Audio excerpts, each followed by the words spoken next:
oyo koluka bolingo. Bolingo na okemba mabe na la nzelete. Oza si ozoluka mwasi? Oui ou non?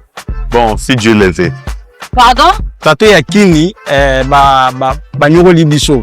Tato ya msu ya poto ko sima. Oluka mwasi a poto.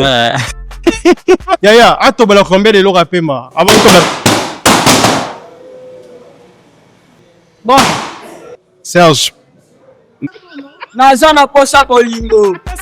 Maintenant des choses à bébé, est-ce que bolingo ni choses à ngopos? Alors on la pampers faut qu'on parle na bébé. Problème que Na boss attendre na basi peut-être ba uta na continent mususu. Mais on a eu na awa. Na benga na yo.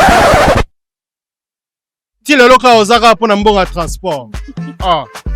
Po production eyebisinga bolingani penza te. Bakosi Ozali oh ngape nazali oh wow yo pe ozali diamant